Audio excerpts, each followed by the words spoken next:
I call the Minister to move third reading. Thank you, Mr. Speaker. I beg to move that the bill be now read a third time. Mr. Speaker, the Public Order Bill reflects the Government's duty to put the safety and interests of the law-abiding majority first.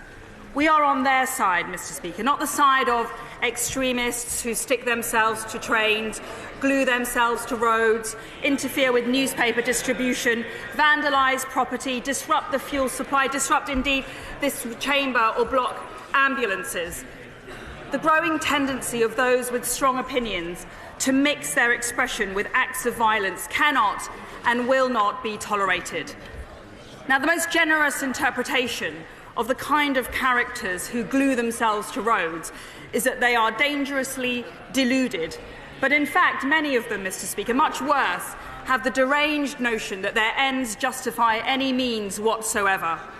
In the eyes of the militant protesters, the everyday priorities of the hard-working, law-abiding, patriotic majority can always be disregarded in pursuit of their warped schemes.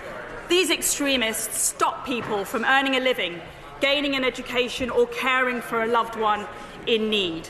Ordinary people, working, learning or caring, are never deemed by the extremists as important enough to stand in the way of their plots and plans. Now, no government should fail in its duty to protect its citizens from such abuse, and this government will always put the law-abiding majority first and foremost. In a democracy, we make policy. Does the Home Secretary agree that the police should consider wider cumulative impacts protests have on a local community rather than a narrow, notional assessment in isolation as to whether a serious disruption threshold has been reached? In other words, can we get the police to start locking them up, please? Well, my honourable friend makes a very, very important point, and I think some of the issues here are that fundamentally police and key partners should view the impacts of disruption cumulatively. The clock shouldn't be reset every day and in each location.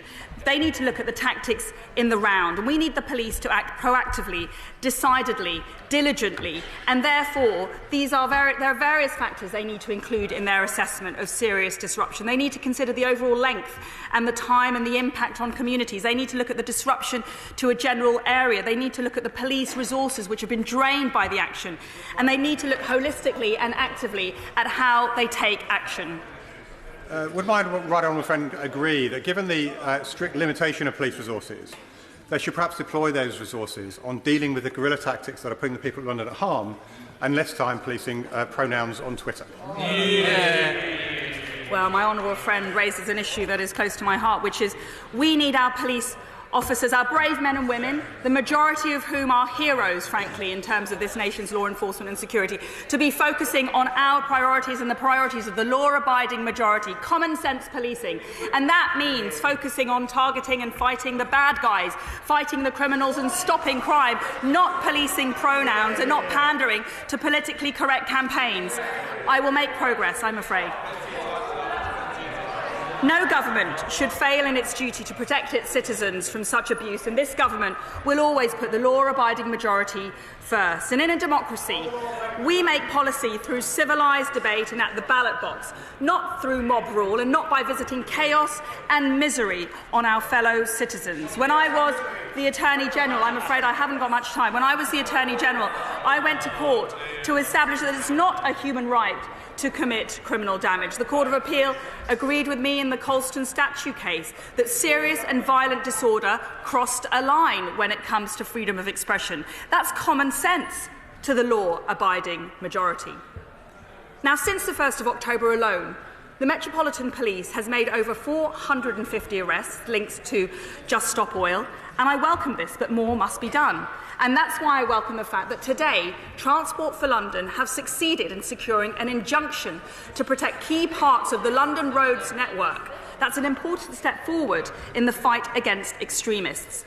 But these resources are vital and precious, and they have drained approximately 2,000 officer days at the Met already.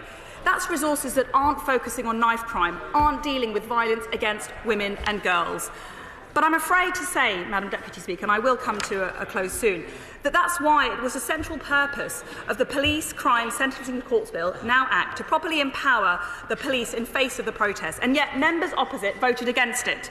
Had opposition members of the other place not blocked these measures when they were in the Police Crime Sentencing and Courts Bill, the police would have had many of the powers contained in this bill, and the British people would not have been put through this grief today. So yes, I'm afraid, Madam Deputy Speaker, it's the Labour Party, it's the Lib Dems, it's the coalition of chaos, it's the Guardian reading, tofu-eating, Wokerati, dare I say, the anti-growth coalition that we have to thank for the disruption that we are seeing on our roads today. Madam Deputy Speaker, I urge opposition MPs and members of the other place to take this second chance, do the right thing, respect the rights of the law-abiding majority and support this bill. The question is that the bill be now read the third time. There's very little time left. Shadow Home Secretary Yvette Cooper. Madam Deputy Speaker, it's astonishing. The Home Secretary actually talked about a coalition of chaos. We can see it in front of us as we speak. Look, I understand the Minister, they do have concerns. The government does have concerns. When they face issues where you've got a selfish minority wreaking havoc, you've got someone who's resisting all attempts by the powers that be to remove them, causing serious disruption, disorder, chaos, with serious consequences for the public, for businesses, for politics and for financial markets. But they've glued themselves under the desk. With honourable members opposite, we wish them luck with their attempts to extricate another failing Tory Prime Minister from number 10, but I suggest it isn't a reason to change the law for everyone else. This is the second public order bill in the space of 6 months. The government could have got through a victims bill by now. They chose not to. They could have put more time into action on violence against women and girls. They chose not to. Instead, they're repeating the same debates we've had already. The Home Secretary referred to acts of violence and blocking roads. They are rightly already crimes. They are rightly already offences. In fact, this Conservative government has put fewer thugs and criminals behind bars because prosecutions for violent crime have plummeted on their watch. Antisocial behaviour action in many areas has totally collapsed. We have seen, Madam Deputy Speaker, certain protests recently that have angered all of us. Defacing works of art is a total disgrace. Blocking roads so that you prevent ambulances getting through is appalling. Both of those are rightly against the law already, and we've seen people rightly arrested and charged for criminal damage and for blocking highways. We support the action of Transport for London to take out injunctions. That is why we have argued from the start about making it smoother for organisations to take injunction action. But we've also seen today members from all sides of this House stand up for the principles of peaceful protest in the face of the truly appalling images we've seen from outside the Chinese consulate in Manchester, including a serious assault which put one protester into hospital. Parliament has to stand up for the peaceful rights. As the Foreign Office Minister rightly said earlier today, peaceful protest is a fundamental part of British society, and in our country everyone has the right to express their views peacefully. That is why we have to make sure that when we legislate in these areas, we do so with care, because in a democracy people need the freedom to speak out against authority and make their views heard, and we should have protection and safeguards against serious disruption to essential services. That's why we put forward measures. That's why we've supported buffer zones around abortion clinics. It's why we put forward measures in the previous bills around vaccine clinics and making sure that people could not be targeted by harassment and intimidation.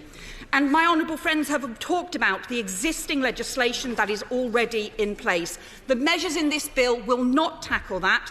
But what instead they do is mean that a police inspector will have the power to stop and search anyone in the vicinity of a protest, regardless of whether they suspect them of being involved in committing a criminal offence. It could mean people being stopped and searched in Parliament Square, frankly, pretty much any day of the week when there are protests taking place. The Home Secretary herself says she sees herself as a champion of freedom of speech and freedom of expression. She said, freedom of speech must be protected. Turns out not if it's too noisy. Speaking is fine. Speaking too loudly could be a criminal offence. She says being offended goes hand in hand with free speech, but she's made it an offence to be seriously annoying. Defend offence, but not annoyance. It's totally illogical. Order. Under the order of the House today, I must now put the question on third reading. The question is that the bill be now read the third time. As many as are of that opinion say aye. Aye. Of the contrary, no. Division. Clear the lobby.